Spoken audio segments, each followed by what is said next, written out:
Olá, gente boa! Vão chegando, vão entrando e vão convidando os amigos. Quem for entrando, vá colocando aí o seu dedinho, vá curtindo e na cai uma pergunta que não quer calar, dão-te umbigo. Não, você não vai brincar com coisa séria, né? De onde é que veio o umbigo de Adão? Eu não tenho tempo para isso, filho. Você pensa e veja se Adão tinha ou não tinha umbigo, mas, por favor, me poupe, tá? Com todo amor, todo respeito. A gente está falando aqui de coisas muito sérias e não de cordão umbilical. A gente está falando de um outro cordão umbilical que nos umbilica a um nutriente que pode ser perverso, ao invés de nos umbilicalizarmos com aquela fonte de alimento que produz em nós a consciência e a alegria da vida eterna. Então vamos chegando, colocando o dedinho, deixando bobagens para lá, concentrando a mente, pedindo inteligência. Você já pediu inteligência a Deus? Senhor, me dá inteligência, me dá sabedoria, me dá entendimento espiritual. Salva-me da atrofia na qual eu fui criado. Salva-me dessa síndrome de bonsai, porque eu sou uma coisinha que foi apequenada. Salva-me desse sapatinho de japonesa que faz o pé ficar atrofiado, diminuto. A maioria de nós aqui foi educado contra a inteligência, contra a ciência, contra a sabedoria, contra a reflexão, contra o pensamento. Sobretudo, fomos educados contra a fé, a genuína fé em Jesus, a fé no Evangelho. Nós somos daqueles que, entre uma coisa complicada e a coisa simples que nos é oferecida, a gente quer a complicação.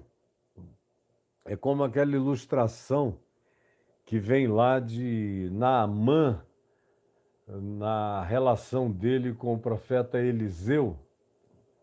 Ele era leproso, o Naamã, general sírio, poderoso, segundo homem do rei, e leproso. E poder extraordinário e uma limitação enorme, até que uma empregada hebreia, presa e servindo lá na corte de Naamã, disse: se ao menos ele estivesse na presença do profeta de Deus que está na Samaria, profeta Eliseu, ele ficaria curado. Aí ele ouviu essa história, eu vou encurtá-la, o fato que ele acabou indo a Samaria à procura de Eliseu, foi com todo o seu exército. E Eliseu, quando ouviu dizer pelo seu servo, Geazi, que o comandante dos sírios, que eram inimigos, estavam lá procurando cura, Eliseu nem saiu de casa para falar com ele. Nem saiu. Só mandou um recado através de Geazi, ó, diz para ele descer aqui. Tem um rio nosso ali embaixo, o rio mais importante de Israel, que é um rio pequeno, cujo nome significa aquele que desce, Jordão. Diz para ele ir lá e se mergulhar 7 vezes no Rio Jordão, que ele vai ficar purificado. E aí foi Geazi e disse isso a Naamã, e Naamã ficou furioso, zangado. Está pensando o quê? Eu vim da Síria para cá, de Damasco, atravessei toda essa pedregosidade, o deserto, para chegar até aqui. Esse homem não tem a consideração de respeitar o meu ranqueamento, minhas patentes, meu poder. Vem mandar que eu desça apenas a esse rio medíocre, pequeno, inexpressivo, do ponto de vista da grandeza dos rios da Síria, como o rio Abana, como o rio Farfar, lá na Síria, esse Jordão aqui é uma besteira, é um córrego. Se fosse para tomar banho de rio, por que que eu não tomava banho lá no rio da minha terra?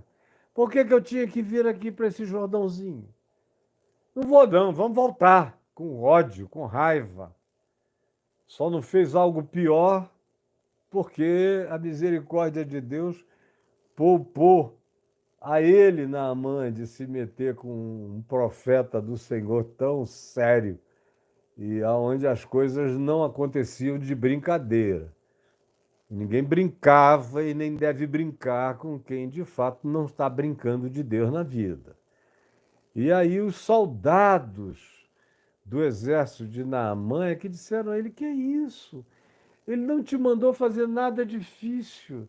Ele não mandou você raspar a cabeça, cortar, tirar a sobrancelha, pelar o corpo, se pintar, se ferir, se machucar, oferecer sacrifícios. Nada disso. Ele não quis nem receber os presentes que tu trouxeste. Ele só disse para você mergulhar 7 vezes no Rio Jordão, que você vai ficar curado. Que mal pode fazer? Você não toma banho? Banho você toma, não toma? Então considere um banho, general. Vamos lá. E foram os soldados dele, os sírios, que o levaram até lá. E ele mergulhou as 7 vezes.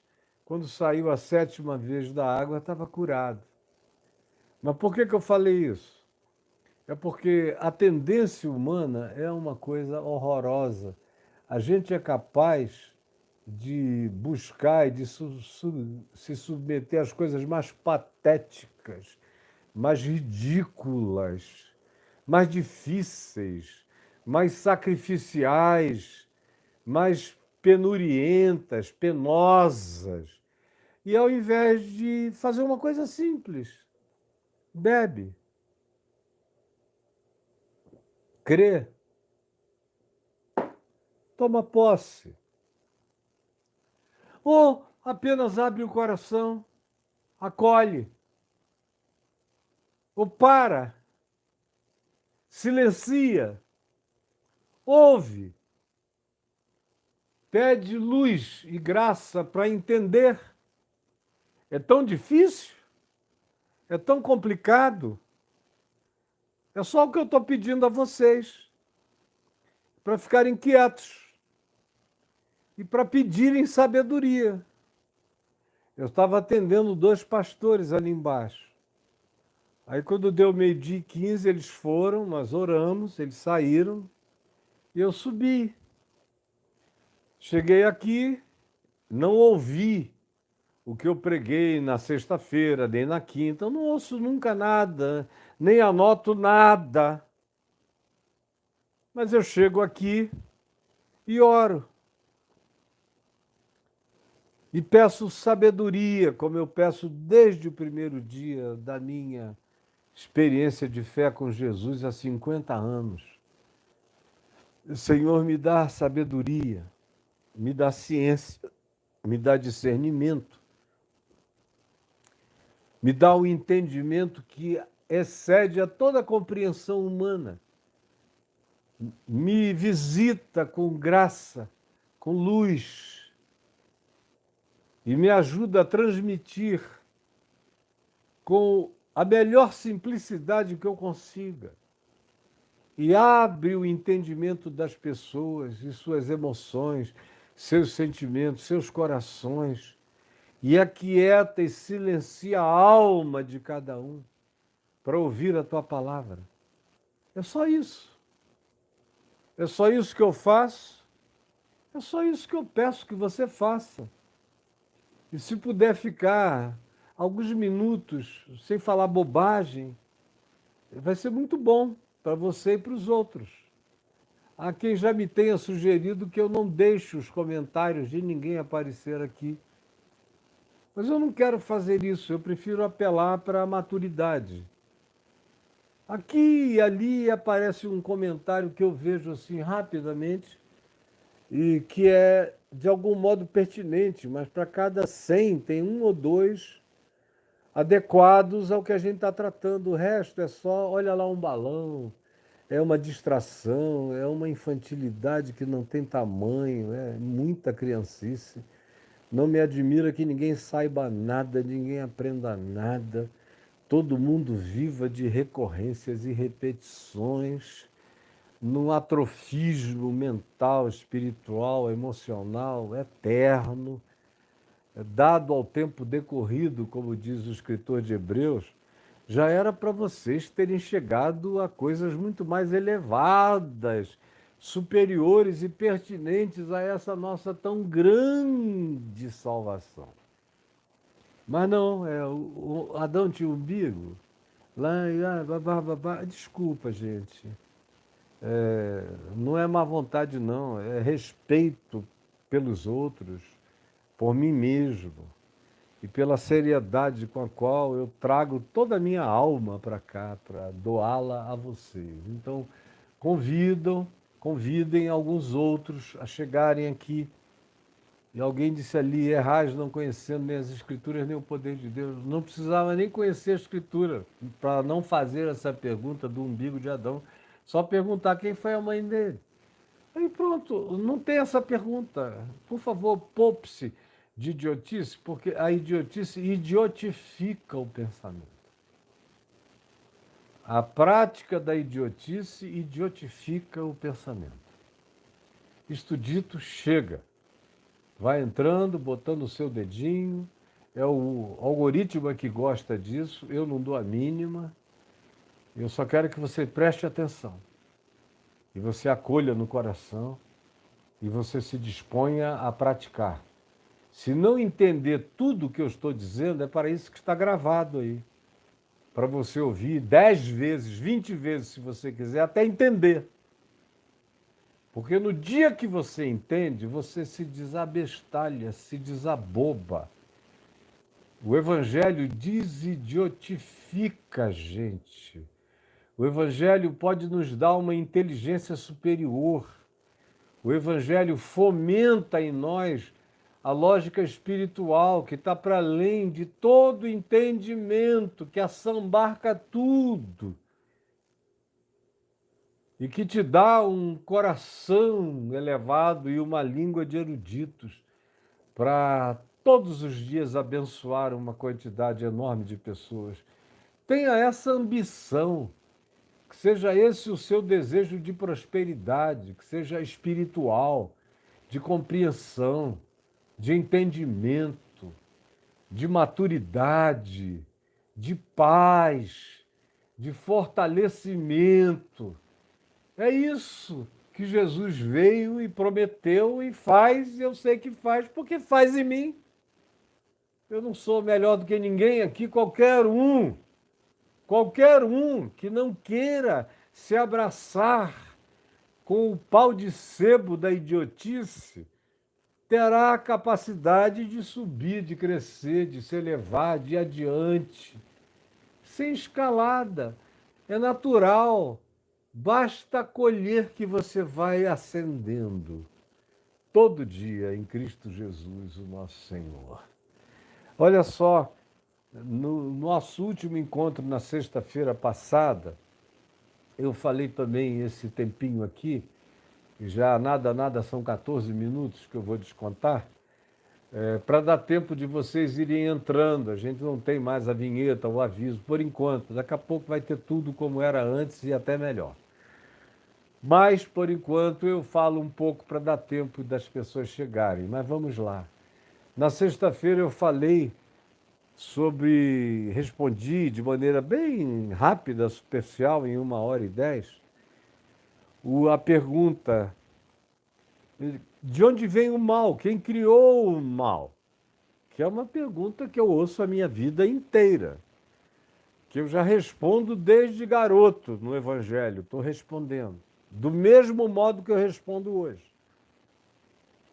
Respondo e não melhorei muito a minha compreensão, ela só fica mais profunda, mas ela é a mesma. E ela me satisfaz, e ela me plenifica, e ela me pacifica. E eu vejo que ela continua superior à maioria do entendimento de todo mundo. na terra. Então aproveite o privilégio. Se você não ouviu, ouça sexta-feira todinha, preste atenção, anote, cresça, mas não perca tempo. Se você veio aqui para perder tempo, vai embora, cara, vai embora. Eu sou feio, não vou fazer nada diferente, não vou plantar bananeira, não vou contar uma piadinha, não vou te entreter, não vou te engraçar, não vou fazer nada. Então é para gente que quer crescer, aprender, se desenvolver. Quem não quer, eu te peço, te imploro mesmo, vai. Não fala nada. Não seja instrumento do mal na mente daqueles que querem aprender, crescer e se desenvolver. Eu não sinto falta de besteira de ninguém, nem contabilizo quantificações idiotadas me seguindo. Eu prefiro ter poucos mais profundos. Jesus podia ter chamado o mundo inteiro, chamou 12. E nem todo mundo entendeu. Podia ter feito o ministério dele em Roma, na capital do mundo. Ou poderia ter plantado a base dele em Alexandria, num dos lugares mais cultos do planeta, no Vale do Silício da Antiguidade. Mas não. Ele cresceu em Nazaré e foi iniciar as coisas na região da sombra da morte, no meio só de angustiados, endemoninhados, aflitos, desesperados, mas gente que queria. Gente que queria. Quando ele foi para Jerusalém, ele só encontrou necessitados que, não tendo alternativa, conseguiram acolher a cura, alguns deles, vários deles, mas a grande maioria só queria discutir, fazer pergunta, prová-lo, testá-lo, saber qual era a dele, pegá-lo de uma heresia, em alguma coisa assim. Todos eram, como depois ele disse, aquela maioria de religiosos, questionadores, teólogos, escribas, acadêmicos da religião. Ele os chamou de filhos do diabo, filhos da mentira, filhos da má intenção, filhos do homicídio, filhos da raiva, que estavam ali só querendo ver se encontravam uma coisinha para acusar. Você está liberto, eu te liberto em nome de Jesus, vai, sai. Está cheio de loucura na internet para você seguir e viver muito mal, se enganar muito tempo, se você quiser, até que vai implodir e às vezes já não tem mais nem saída. Mas se o teu negócio é esse, não é aqui, porque aqui a coisa é muito diferente, totalmente. Então hoje eu botei aí para vocês como tema a tentação do segundo Adão, que é Jesus. Eu já falei en passant na tentação do primeiro Adão, no meio das 3 reflexões anteriores que eu fiz sobre essa introdução às tentações de Jesus. E hoje é provavelmente a 4ª introdução. Eu ainda não entrei no texto. Do texto, eu só li o verso 1, de que Jesus, batizado, cheio do Espírito Santo, foi conduzido pelo Espírito Santo ao deserto para ser tentado pelo diabo. E aí eu falei sobre essa questão do mal, as questões de como é que pode o Espírito Santo guiá-lo à tentação, se Deus a ninguém tenta, tudo isso que eu não vou repetir, está gravado, vá lá, faça o dever de casa, aprenda se quiser. Eu já fiz o que eu devia ter feito aqui. Hoje eu prossigo. No último dia eu terminei com o Salmo 139, falando também de quem criou o mal. Eu falei da diferença entre o mal conceitual e o mal substantivo.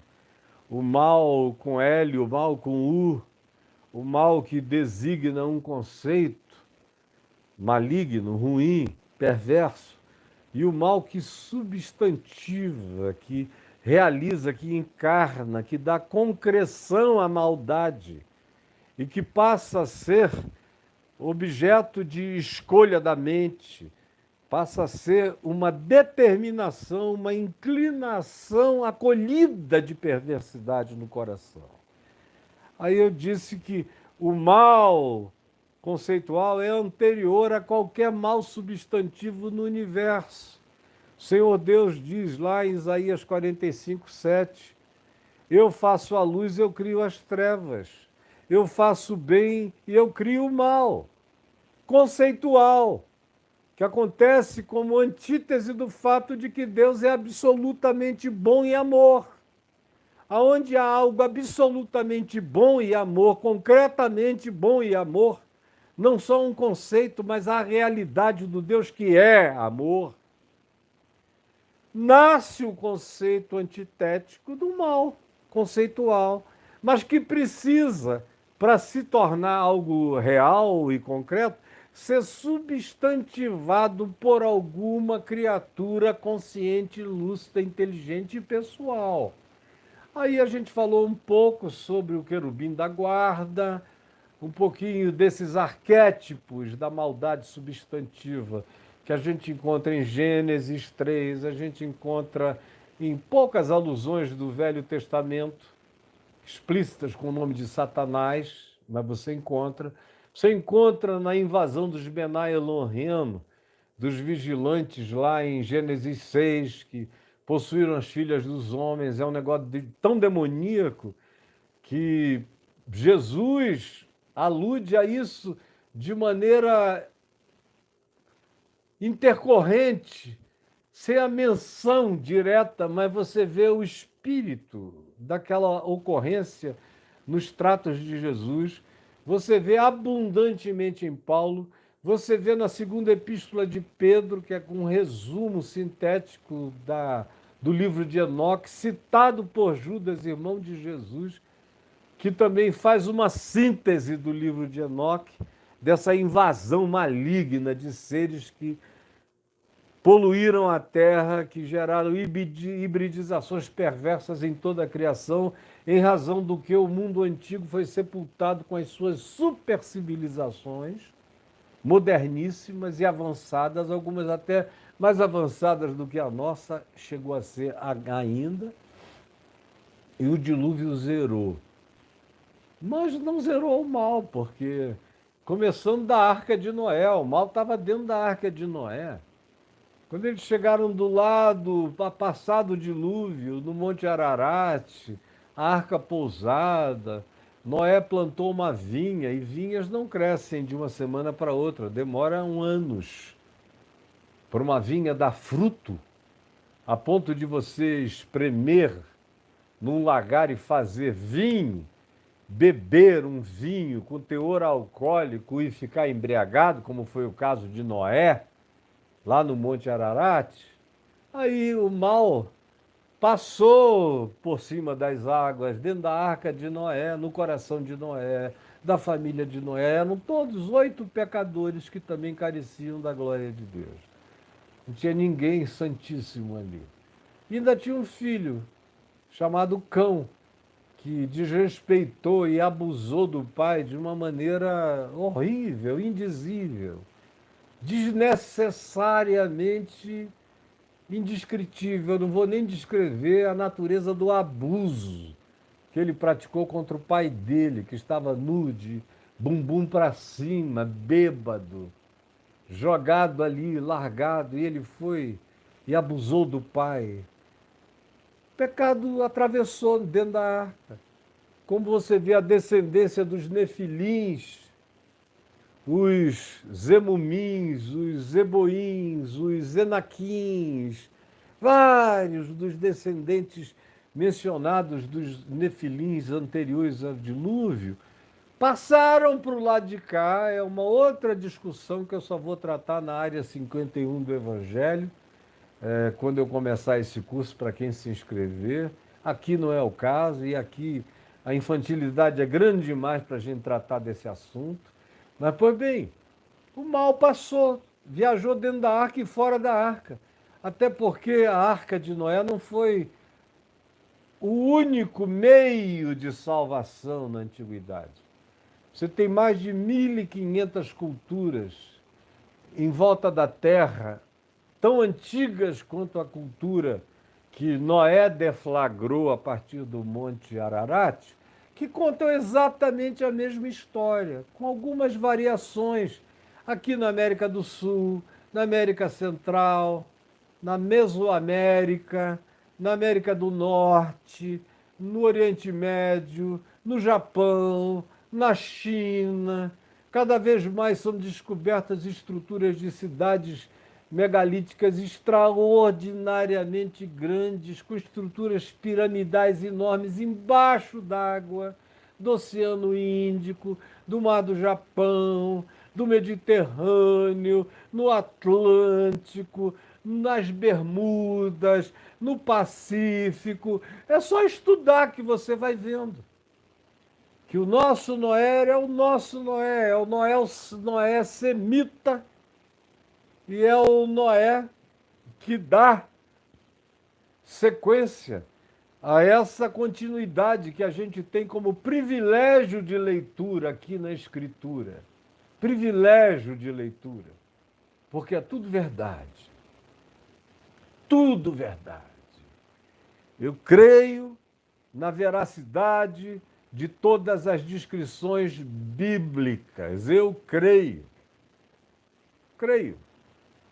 A única coisa que eu digo diferente de vocês é que a palavra de Deus absoluta não cabe em livro nenhum. Ela só cabe no Deus encarnado em Cristo Jesus. E o apóstolo Paulo diz amém para mim, Pedro diz amém para mim, todo mundo que andou com Jesus, conheceu Jesus, diz amém para mim, e Jesus me dá um beijo e diz, é isso mesmo, meu filho. E aí, com essa certeza corroborada por Jesus e pelos apóstolos, eu enfrento a terra inteira, o mundo inteiro. E vocês todos são minoria perto de mim. Por causa dessa validação do eterno, vindicando a verdade dele na minha vida. Mas as narrativas da Bíblia são todas críveis. Bobo, tolo é o que acha que não seja, é mal ensinado, é um indivíduo que pensa que é culto, mas ainda é um ignorante.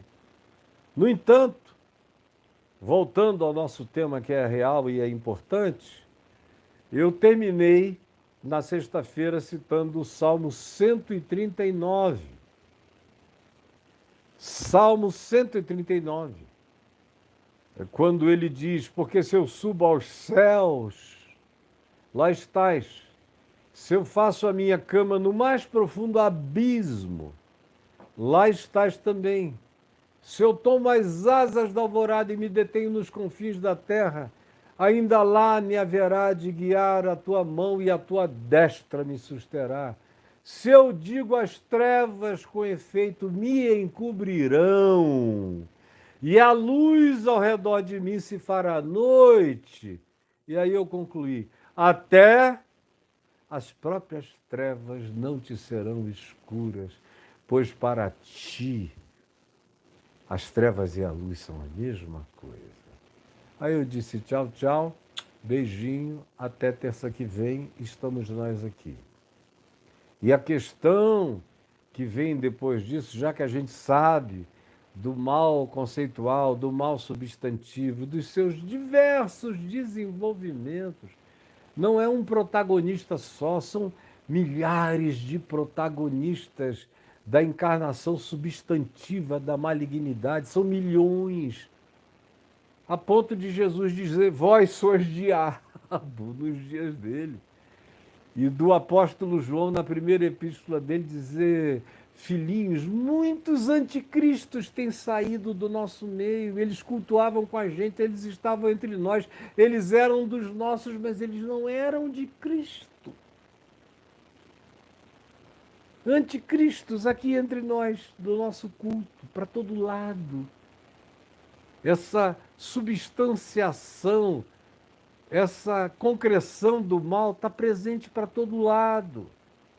E como eu disse também da última vez, e eu não vou explicar outra vez, dentre as milhões que eu já expliquei no meu portal caifab.net, se você escrever Árvore do Conhecimento do Bem e do Mal, você vai ver, vai aprender que desde a nossa a ação de estender de mão e comer do fruto da árvore do conhecimento do bem e do mal. Em todo bem há mal e em todo mal há bem.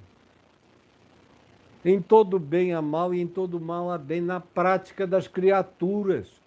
Só em Deus é que Ele é luz e nele não há treva nenhuma, mas em nós, em todo o nosso bem, existe mal. E em todo o nosso mal pode haver uma reversão para o bem, por isso, frequentemente, se pratica o mal que Deus transforma em bem. Frequentemente a gente vê um bem sendo praticado e a pessoa surta e vira um ser do mal na prática do bem, continua fazendo bem para os outros, mas o mal tomou conta dele. E você sabe porque você é o laboratório existencial onde o que eu estou dizendo se torna verdade, confirmada por Paulo em Romanos 7, todos os dias. O mal que você não quer, você faz, o bem que você gostaria de fazer, você transige e não realiza.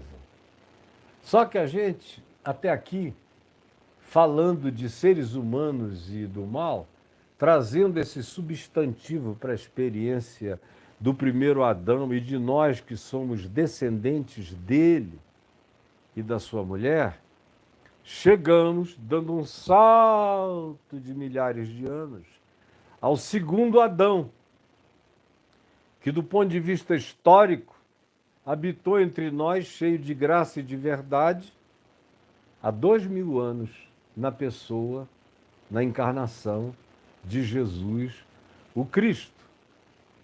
E a diferença é o que está aqui em questão entre o primeiro Adão e o segundo Adão. Como Paulo diz, quando ele escreveu aos Romanos, meu Deus, ele não podia ter sido mais claro. Aqui no capítulo 6 da epístola dele aos Romanos, quem quiser, abra aí Romanos, no capítulo 6, e onde ele menciona Adão, o primeiro Adão, e Jesus, o segundo Adão, e faz a diferenciação entre ambos, dizendo que nós herdamos do primeiro Adão, nós herdamos a morte. Começa já no capítulo 5. Herdamos a morte.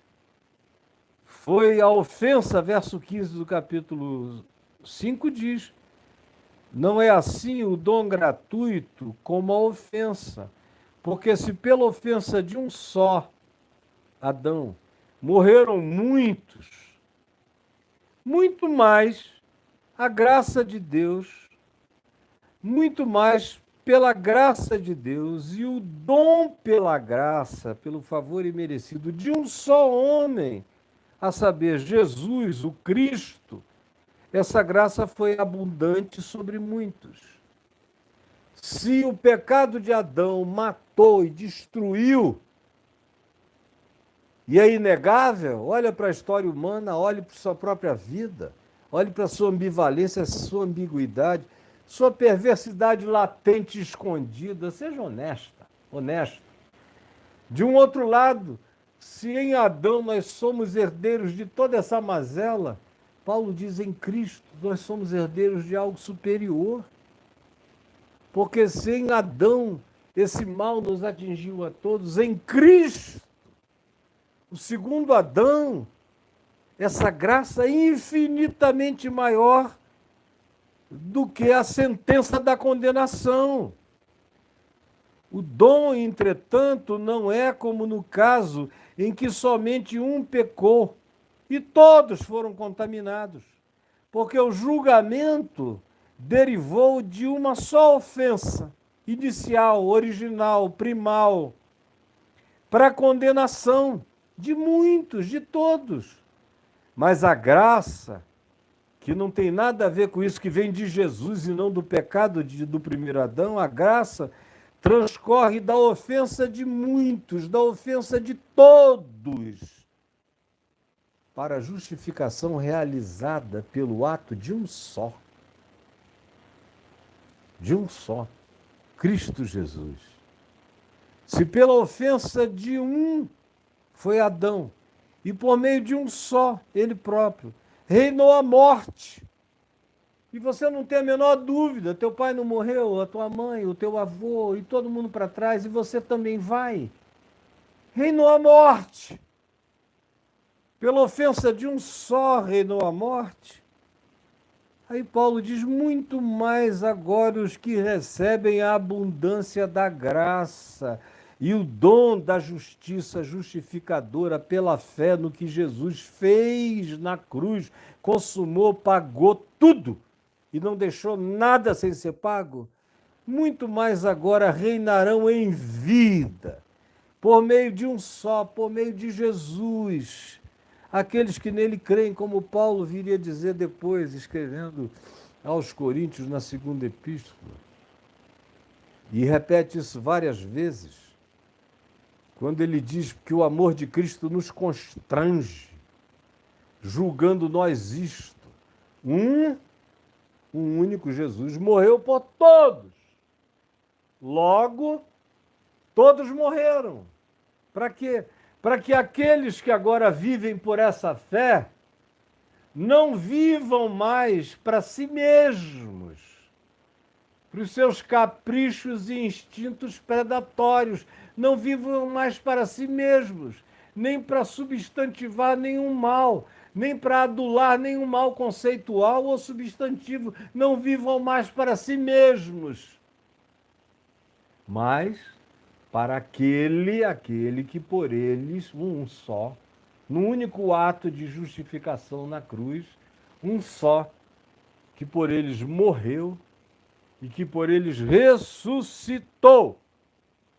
Pois assim como por uma só ofensa veio juízo sobre todos os homens para a condenação, por isso se diz aqui mesmo em Romanos, todos pecaram e todos carecem da glória de Deus, porque foi assim, isso aconteceu para a condenação de todos, assim também, por um só, não o Adão que nos condenou a todos no pecado dele, que nós repetimos e continuamos a repetir, todo dia, toda hora, o tempo todo, corroborando a verdade de Deus, nos fazendo descendência pecaminosa de Adão. Se pelo pecado de um houve condenação sobre todos os homens, também por um só ato de justiça, pela cruz, veio a graça, o favor imerecido sobre todos os homens. A morte veio sobre todos. Entendeu? Todos no grego significa todos. Assim como em todos pecaram. A morte veio como condenação para todos.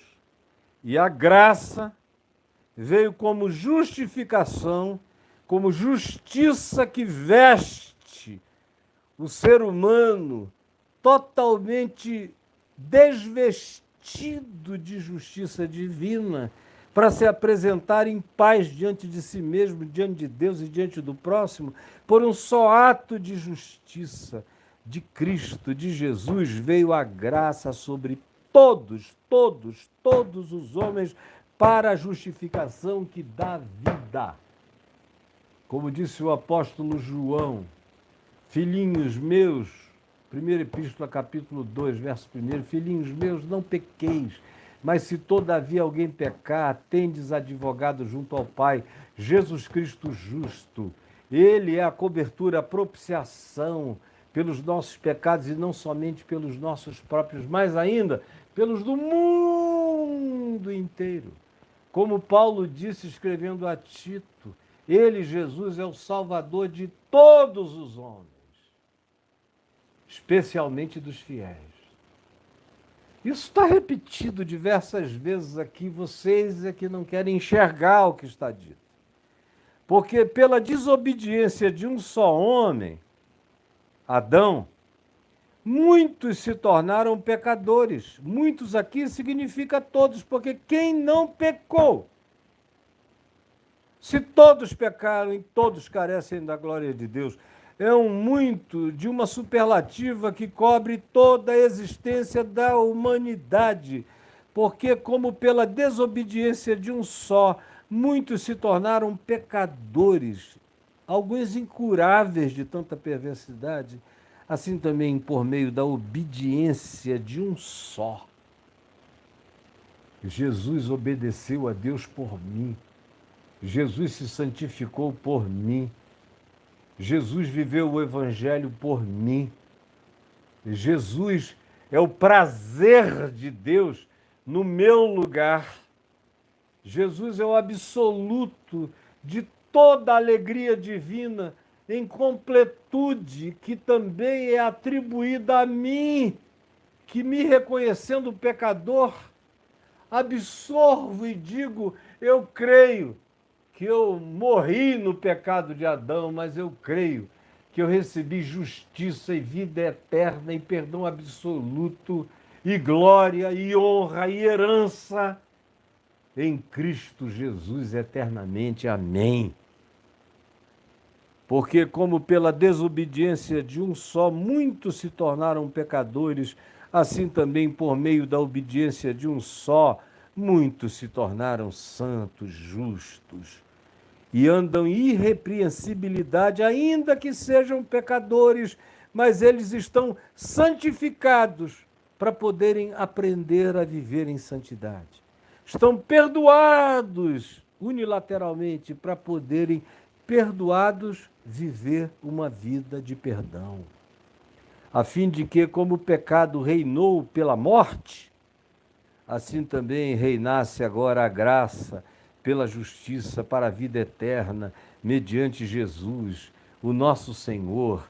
E aí eu podia ir embora falando do velho homem e do novo homem, de tudo isso, mas o tempo não dá. Então, nós chegamos agora a um momento de comparação que Paulo faz entre Adão e o segundo Adão. Entre o Adão, pai da humanidade natural, do Homo sapiens, que virou depois Homo sapiens sapiens, e toda a prole que dele se origina, que compõe esse planeta inteiro de humanos, como também Paulo está dizendo, nós fomos herdeiros dessa latência pecaminosa, que se transforma em patência de perversidade de vez em quando na vida da gente. Ao mesmo tempo, Jesus obedeceu ao Pai por mim. Ele é o Filho em quem o Pai tem todo prazer. E Paulo vem e o chama de segundo Adão. O Adão da obediência. O Adão que, sendo Deus, não julgou como usurpação ser igual a Deus. Antes a si mesmo se humilhou e, reconhecido como uma figura humana, como um Adão, como gente, foi obediente até a morte, e morte de cruz, pelo que Deus o exaltou e lhe deu um nome que está acima de todo nome, para que ao nome de Jesus se dobre todo o joelho nos céus, na terra e debaixo da terra, e toda língua confesse que Jesus Cristo é o Senhor, para a glória de Deus o Pai. Esse é o contraste. Primeiro Adão, segundo Adão. Primeiro Adão não viveu no mundo do segundo Adão. O mundo do primeiro Adão era um mundo muito simples, muito natural. Era um mundo vegano, totalmente vegano. Não se matava animal, não se comia a carne deles. A cultura do Adão original era uma cultura frutífera. Ele veio a se tornar onívoro depois, mas dentro daquele lugar chamado de jardim, e eu tenho algumas concepções a respeito disso, que também não é o caso de tratar aqui agora, só na área 51 do Evangelho, naquela bolha chamada paraíso, ali no Eufrates, Guion, Pison, havia um outro mundo para além daquilo, mas é uma questão que demanda muita informação antropológica, que eu não tenho tempo para dar aqui agora. Mas naquela bolha, aquele Adão de onde eu derivo, de onde eu venho, vivia um mundo muito simples. E aí ele se disse, olha, de todas as árvores do jardim vocês podem comer. Tudo. Não tem nada proibido. Não tinha um veto a nada, a nenhuma raiz, a nenhuma árvore, a nenhum fruto, a nada natural, a tudo que Deus tinha criado. Não havia veto na criação. A única coisa que se disse é: pode comer de tudo, menos dessa árvore, do conhecimento do bem e do mal. E não é porque eu não quero que vocês tenham discernimento do bem e do mal. É porque a experiência dela dará a vocês um conhecimento relativamente conceitual do bem e relativamente conceitual do mal.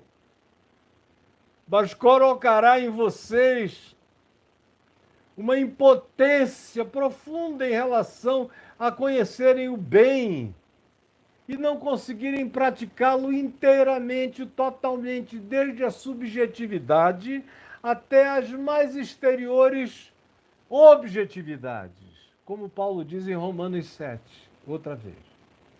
E o mal, vocês vão conhecê-lo relativamente, de maneira conceitual, mas substantivamente vocês não terão o poder de evitá-lo frequentemente. Vocês vão odiá-lo e praticá-lo, vão viver num estado de angústia ambivalente, de culpa, de rachadura primal, de esquizofrenia, de ambivalência essencial. Esse é o problema.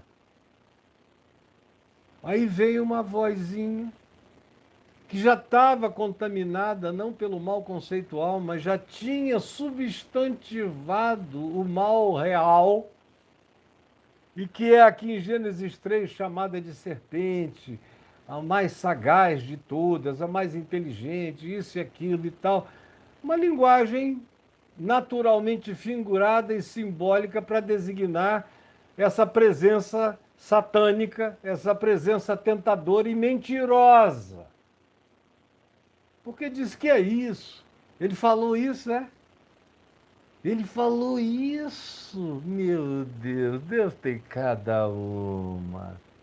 Quer dizer que ele falou que vocês podem comer de tudo, está tudo livre.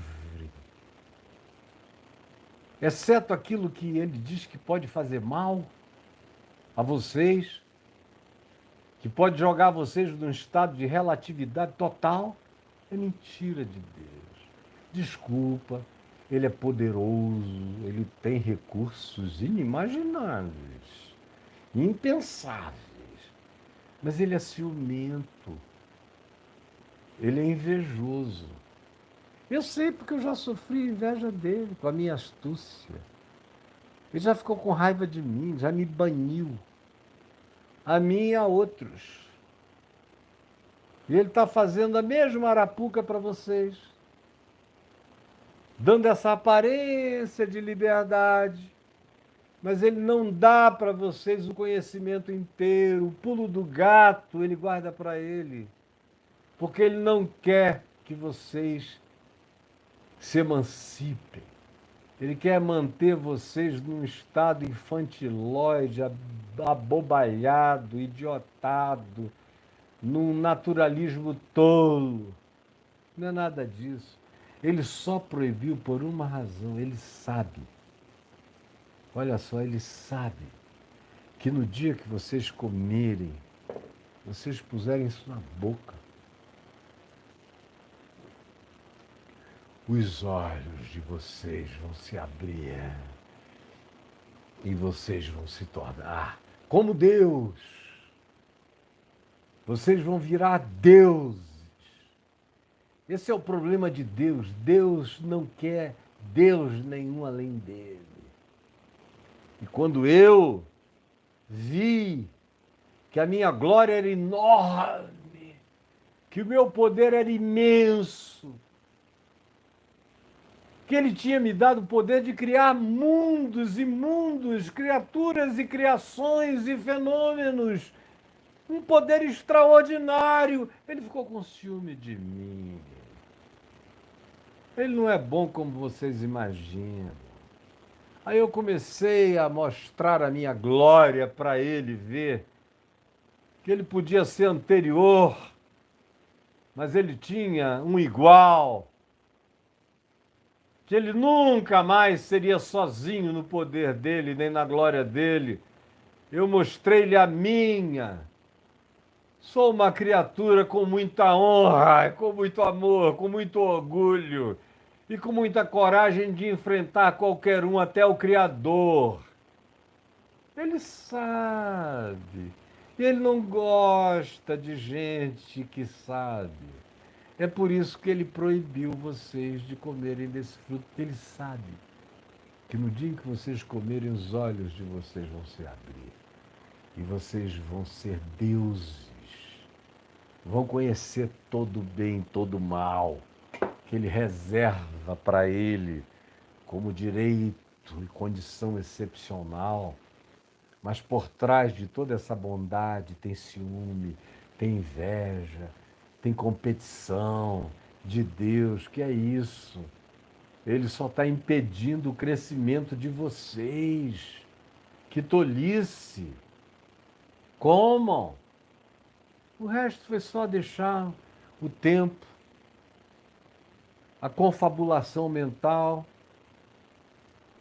a dúvida, os sentimentos que eles não conheciam ainda, que não eram ainda perversos, mas eram novos, de uma aventura de natureza meio suicida, o espírito do perigo, do risco,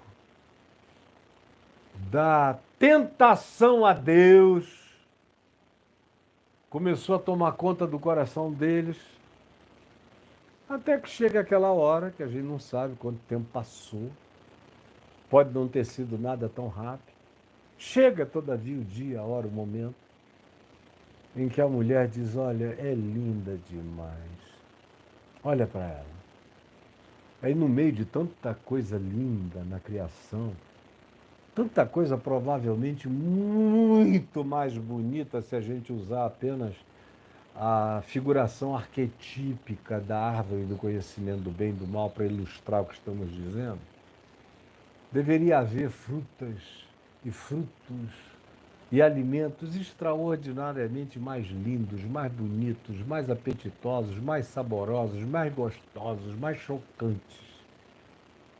Mas como eles eram permitidos, a permissão de acesso a tudo enfeia no coração que está começando a se corromper toda a beleza que nos é disponibilizada.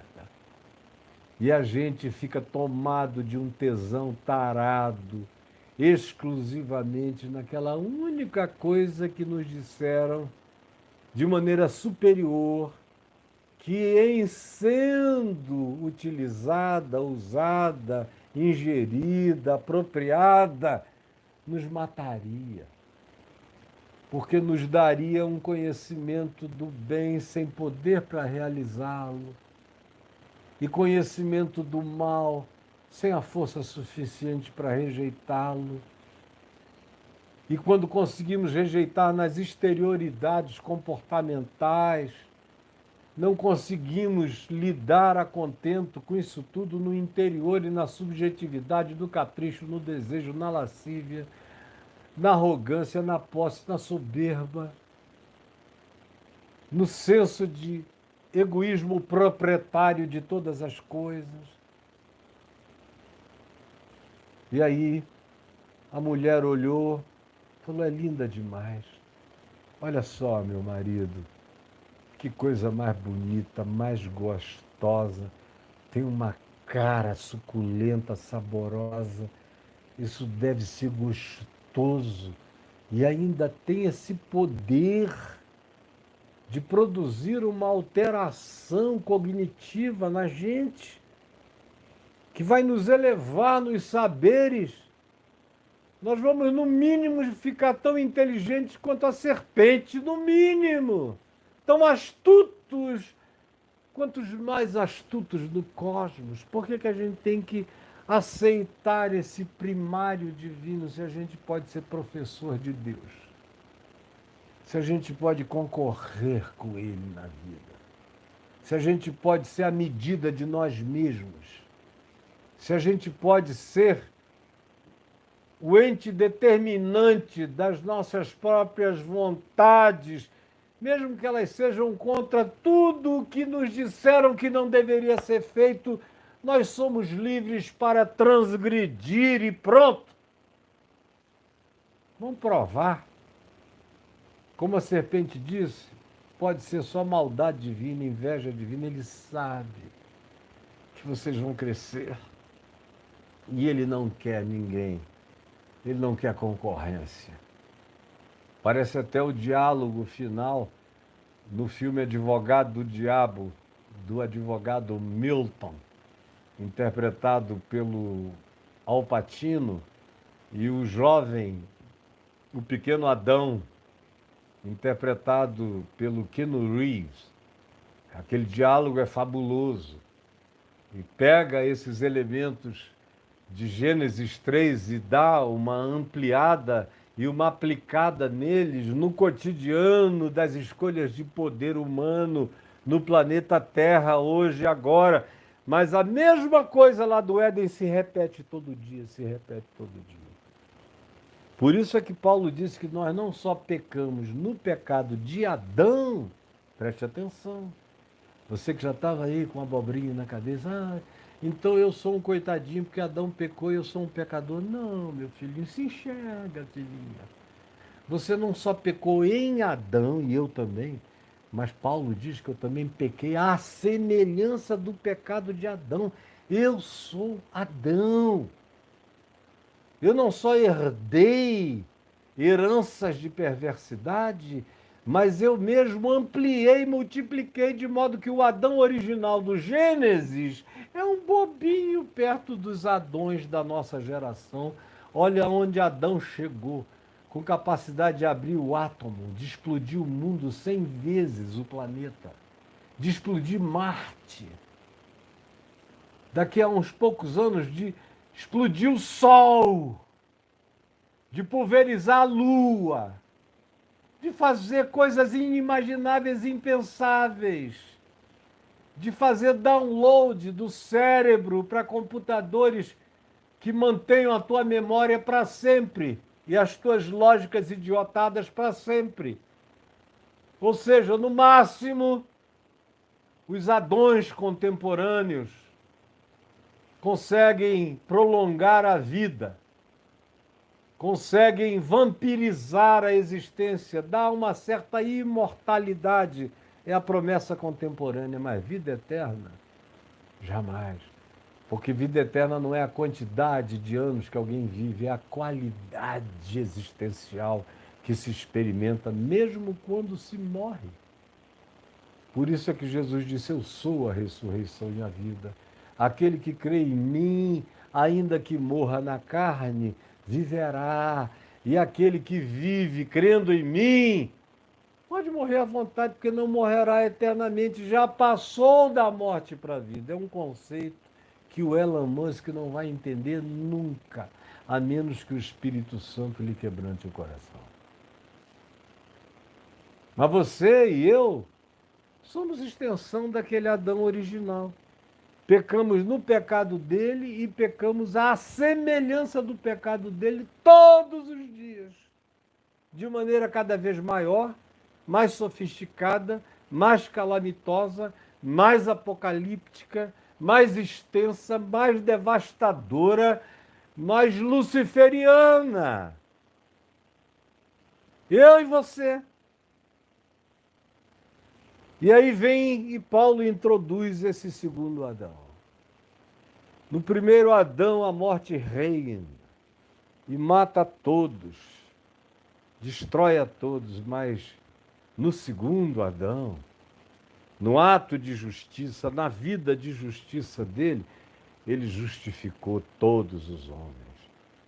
Justificou os fiéis, os que creem, mas como diz Paulo a Tito, é o Salvador de todos os homens, especialmente dos fiéis. Ou como diz o apóstolo João, é a propiciação pelos nossos pecados, e não somente pelos nossos que sabemos dele e cremos nele, mas ainda pelos do mundo inteiro. Por isso o Cordeiro foi imolado antes da criação de Satanás, de anjos, de arcanjos, de demônios, de tudo, de matéria, de espaço, de tempo, de mundo paralelo. Ele foi imolado. A graça é o elemento no qual toda a criação é criada, é a substância da criação. É a graça e o amor. É o Big Bang da morte de Deus em Cristo, no Cordeiro. Sendo Deus, se esvaziou. Bum. Todas as coisas foram criadas nele, por ele, para ele, a partir dele. E nele todas as existências, como diz Paulo escrevendo aos Colossenses, tudo nele subsiste. Para mim é maravilhoso. Pode ser que para vocês não. No entanto, nós estamos aqui sendo chamados a seguirmos o segundo Adão. E as tentações que a gente vai acompanhar aqui, começando em Mateus, no capítulo 4, são as tentações do segundo Adão, que são completamente diferentes das tentações do primeiro Adão. O primeiro Adão não conhecia fome. O segundo Adão está com fome. O primeiro Adão nunca tinha jejuado, nunca tinha tido uma entrega de consagração, nunca tinha tido um conflito mental. O segundo Adão nasceu na plenitude dos tempos, no meio de toda a brutalidade da civilização humana, naquilo que naquela época era o apogeu, era a plenitude do orgulho, do supremacismo dos humanos. Ele nasce no meio daquilo, no meio da morte, no meio da escravidão, no meio das cruzes, no meio dos assassinatos, no meio do despotismo, no meio de todas as vandalizações que um ser com poder era capaz de produzir na miséria do resto da sociedade humana no mundo. E lá está ele, o segundo Adão, no meio de conflitos.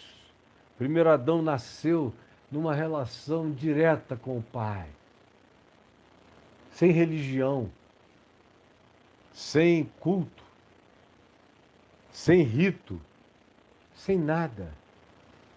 Respirar era adorar, sorrir era cultuar, mergulhar era adorar com alegria, amar, beijar a mulher era como beijar a boca de Deus, experimentar prazer orgânico, psíquico, físico com a companheira era prazer celestial, divino, sublime, supremo, tudo puro para os puros, tudo maravilhoso. Já o segundo Adão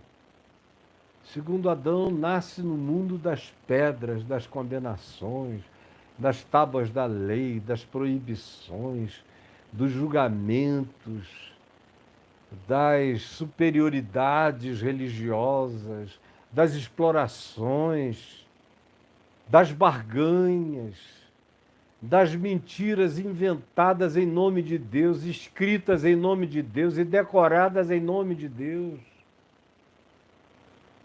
É outro mundo.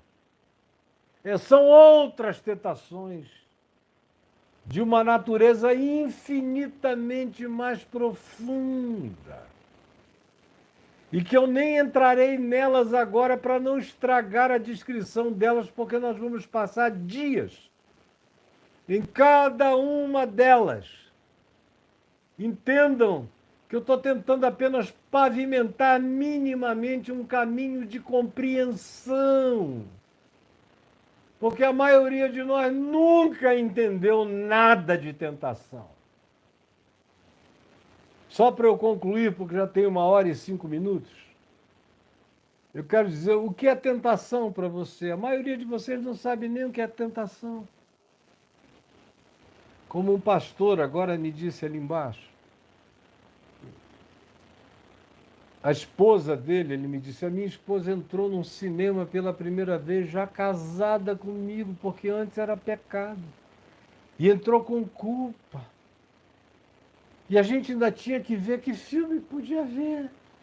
Porque senão era um risco de perder a salvação. Imagina só. O que é tentação para crente? O que é tentação para religiosos? Especialmente nas religiões do Deus pessoal, na religião dos livros, seja dos judeus, da Torá, do Novo Testamento, da Torá e do Novo Testamento juntos, ou do Alcorão islâmico, onde há uma relação proposta de pessoalidade com Deus e de uma culpa miserável de pessoalidade do diabo na vida humana também. Você imagina como isso não tem limites para crescer. O que é tentação para os crentes? Meu Deus, eu libertei tantos milhares de jogadores de futebol maravilhosos que não podiam jogar bola porque era pecado. E eu me converti e fui tirando todo mundo. Vai jogar bola, meu filho. Vai jogar bola. Você é um craque, cara. Vai jogar bola. De bola eu entendo. Eu não estou jogando porque eu tenho algo superior a fazer. Se eu jogasse, ia ser da pesada também. Vai, meu filho. Botei todo mundo no esporte, porque era tentação, era pecado ir para o esporte. Meninas com corpinhos de bailarina, lindas, proibidas de aprender balé. Garotos naturalmente ginastas, proibidos de correr, de saltar. Pessoas com a capacidade, uma inteligência enorme, que terminavam no máximo ginásio, segundo grau, estourando e não faziam mais nada, porque se dizia que para a faculdade era tentação, era colocar o filho num lugar onde o diabo iria engoli-lo vivo, e ensinavam as igrejas e os pastores e os padres. Nem tentação os caras sabem o que é até hoje. Por exemplo, tem muita gente que fala para mim, eu fiquei com a tentação de te ouvir durante anos e eu resisti, porque o meu pastor dizia que você era um pecador, promíscuo, inventavam e inventam. Ontem mesmo a minha mulher estava me mostrando ali um cara que eu não sei nem quem é, nunca vi nem mais gordo nem mais magro na minha vida, não tenho o menor interesse nisso. Dizendo lá, coitado, pecando contra o Espírito de Deus em mim, dizendo que eu sou um promíscuo. Ele não tem nem idade, não tem nem idade da minha filha caçula. Ele é só um pouco mais velho do que a minha neta mais velha. Ele não sabe o que é viver uma vida com Deus como eu vivi, vivo e viverei. Ele nunca vai saber se continuar completamente débil mental, espiritual, como ele é. Tadinho. Tentação para muita gente é não pode ouvir o Caio. Aí o coitado vem aqui, me ouve um dia, não consegue nunca mais não ouvir, mas tem que ficar uns meses em conflito, como se estivesse traindo a Deus por estar me ouvindo, dando amém, concordando com tudo. Que não passa de palavra de Jesus. Vocês não sabem nem o que é tentação.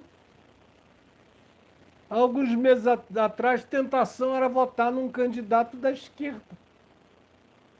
Fazer a vontade de Deus era votar num candidato da extrema-direita. Vocês não sabem nem o que é tentação. De tão cegos, de tão empedrados, de tão blindados, de tão bloqueados, que se tornaram de tão abonsaizados, viraram bonsais cerebrais, reduzidos. A mente está presa num sapatinho de japonesa, não cresce nunca. Então eu tenho que fazer um chão preparatório para ter certeza de que minimamente alguém ou alguns vão conseguir compreender, porque a maioria foi aleijada mentalmente, espiritualmente, psicologicamente para entender qualquer coisa um pouquinho mais sutil ou profunda. Não entendem mesmo. Aí a culpa é minha. Eu é que digo coisas difíceis. O cara não entende, aí diz que é heresia porque ele não entende. Ele só é um limitado. Infelizmente, para ele eu não sou. E morrerei ilimitado, crescendo. E quanto mais eu crescer, mais sozinho eu vou ficar.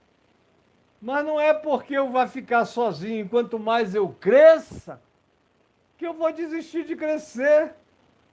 Eu continuarei a ser maioria no entendimento e na compreensão, a Assembleia Universal dos primogênitos, arrolado nos céus, como diz o escritor de Hebreus. Fica de pé para aplaudir o evangelho que vocês estão ouvindo da minha boca.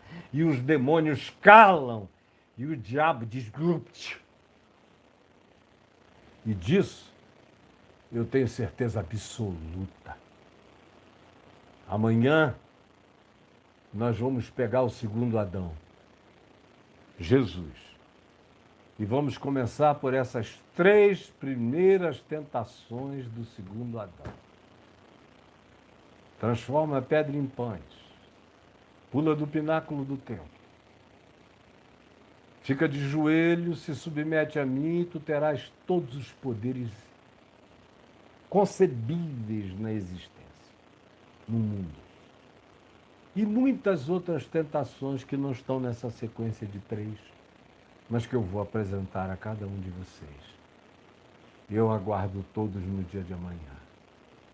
Senhor Jesus, que essa 4ª introdução às tentações de Jesus, e as minhas tentações e as nossas, tenha criado algum piso, alguma base, alguma plataforma, tem enfiado alguma cunha para abrir o entendimento, a compreensão, a percepção e a coragem de trazer as implicações para a nossa própria vida.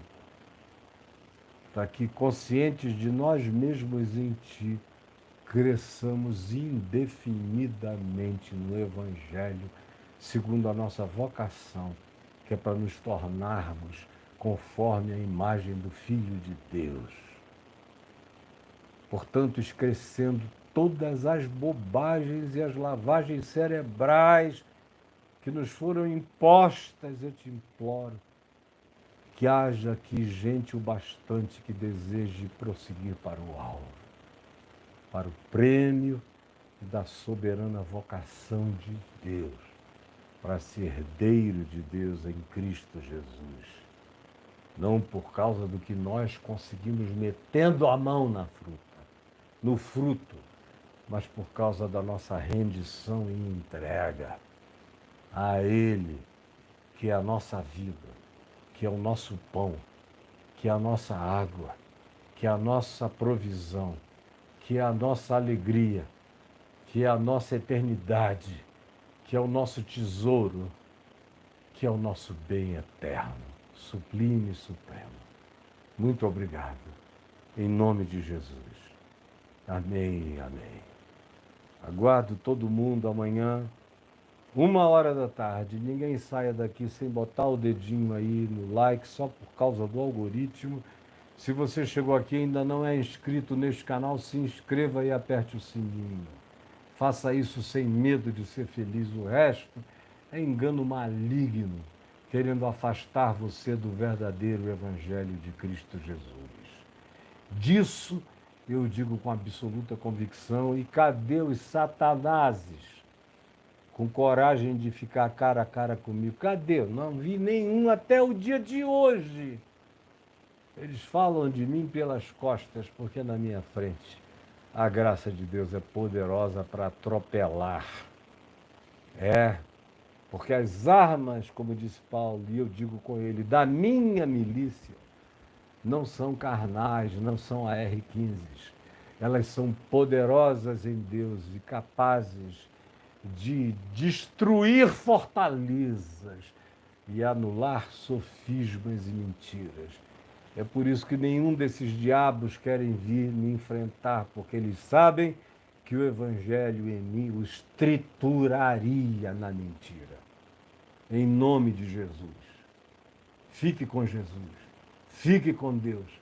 Que o Senhor te abençoe. Te espero amanhã. Convide outros. Não venha sozinho. E pegue aqui no botão de compartilhamento, compartilhe com todo mundo. E convide os amigos a se inscreverem aqui. Aos milhares. Porque essa é uma chance que nem todas as gerações tiveram. Mas a sua geração está tendo. Não desperdice o privilégio da graça de Deus colocado diante da sua geração. Cresça e não tenha medo de se encher da luz e da sabedoria de Jesus. Beijos, fiquem com Jesus, a paz do Senhor. Tchau, gente boa de Deus. Tchau, queridos e queridas. Tchau.